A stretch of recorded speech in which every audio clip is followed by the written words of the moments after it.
Well, so much for the it'll be over within 24 hours fantasy about Russia and Ukraine. You might recall that the president has been promising for years that if he just got back into office, the Russia-Ukraine war would be over in a day of being elected. Then it was going to be within a day of getting sworn in. Then it became 100 days. And now even Donald Trump's own Secretary of State, Marco Rubio, is floating the idea that the United States might just give up. Senator Marco Rubio, former Senator Marco Rubio, Secretary of State now, is threatening that the U.S. may move on, and like really soon, within days, if progress isn't made on Russia-Ukraine. Is it a defeat? Never. Take a listen to what he had to say. We came here yesterday to sort of begin to talk about more specific outlines of what it might take to end the war, to try to figure out very soon, and I'm talking about a matter of days, not a matter of weeks, whether or not this is a war that can be ended.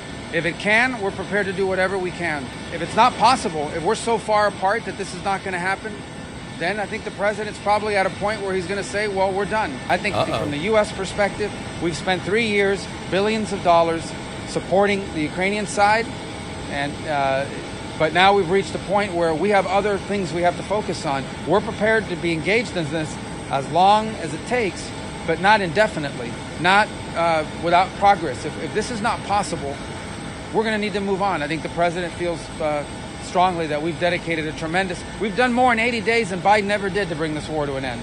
Well, I don't know why he's bringing up Joe Biden, but it is another day and another promise that is going to fall flat. This is not a small pivot. They are acting like, well, no, it's all still the same as we said, but it might just not be possible. Well, that's what we were saying all along. This is the collapse in real time of one of Donald Trump's most high-profile promises. He would end the Russia-Ukraine war within 24 hours of winning in November. It was then pushed back. He would end the Russia-Ukraine war within 24 hours of being sworn in January. And then it was we would end it within 100 days of being sworn in, which is roughly where we're about to be. And now it's we might give up. We might just not be able to do it. Now, you might hear Marco Rubio and say, Marco Rubio is at least being a little more humble and honest, which is it's possible that the two sides are so far apart, we may not be able to solve it. To which I would say, that's right. That's why Trump's bluster all along and criticisms of Joe Biden's handling and promises that within 24 hours of this or 24 hours of that, he was going to deal with it. That's why that should have been more criticized at the time. We were criticizing it, but the right, which now is going, no, listen, Rubio's being honest. It might just not be possible. Where were they then? Now, of course, this is the same Marco Rubio who Trump humiliated in 2016. He is now the guy put in the position of making the failure sound like a policy shift, but it's just a failure. It's a promise Trump made, which they are going to break. This administration isn't bringing peace. It is bringing abandonment. They're not going to stop the war. They're going to stop caring about it. They're going to say, we gave it the old college try. We simply can't do it.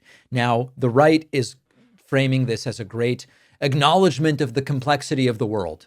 Well, why did it take Trump nearly 80 years to learn that? And couldn't he have acknowledged that 6 months ago when he was making these outrageous promises? Now we simply have to accept it's a totally pragmatic shift. They may just not be ready to end the war. There's nothing we can do to force them to end it. That's right.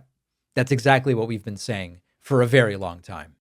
After researching, writing, refining, The Echo Machine, my book is finally out. This is not just a book about how American politics got so broken. It's also about what's happening right now and what we can still do to stop things from getting worse. Trump's been back in power. The results have been even more catastrophic than many feared, with targeting of political opponents and gutting democratic institutions, laying the groundwork to even further consolidate power.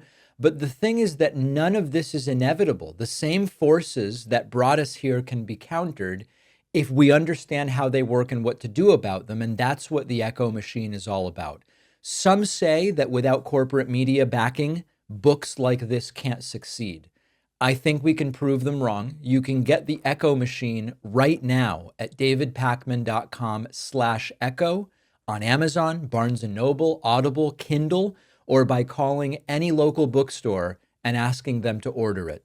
This book is more important than ever.